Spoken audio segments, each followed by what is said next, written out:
Images like this were all too common as African Americans tried to register to vote, sheriffs blocking the courthouse doors.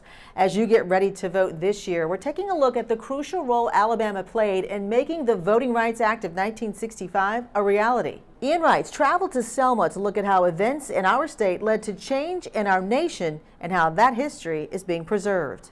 I turned 12 4 days after the Selma Montgomery March. Sam Walker lived some of the history on display at the National Voting Rights Museum and Institute in Selma. At 11 years old, I got locked in one of these cells 2 times. You did? Marching for the right to vote, yes. Decades later, he returned home to ensure that history was preserved. Today, he's the museum's historian. I've been doing it since they opened its doors back in March of 1993. When Sam showed me around, he was quick to point out the stories of foot soldiers. Everybody's seen those pictures and those videotapes of Dr. King leading all those civil rights marches. But then you see all these people walking it back at Dr. King in those marches. Well, those are the people we call the foot soldiers. Men and women, young and old, who marched for voting rights during Bloody Sunday on the Edmund Pettus Bridge, or the 5-day march from Selma to Montgomery. Now, when you walk through the museum, you'll see footprints. Those footprints are from the foot soldiers who have shared and recorded their stories at the museum, some 3,000 of them to date. The steps they took in history now on display next to black and white pictures that capture the violence marchers faced in the 1960s.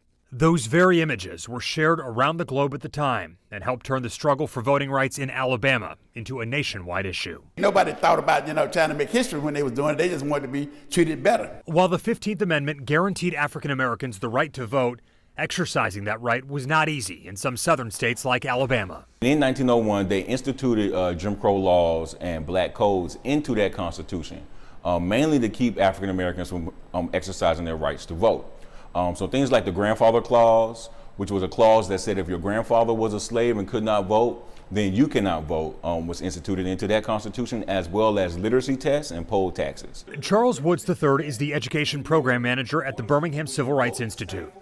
He says when African Americans began to exercise their right to protest with the Montgomery bus boycott in the 1950s, the civil rights movement really started to take shape. And along the way, our state was ground zero. Montgomery was where the southern states ceded from the Union to create the Confederacy.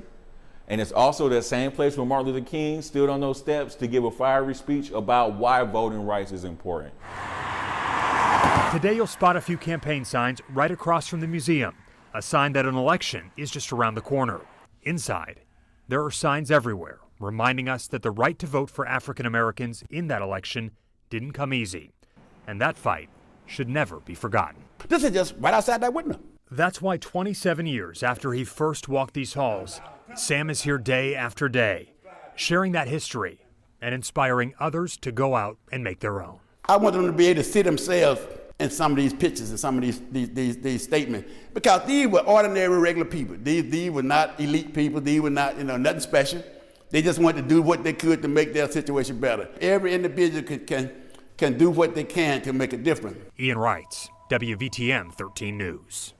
This year marks 150 years since the 15th Amendment was added and 55 years since President Lyndon B. Johnson signed the Voting Rights Act.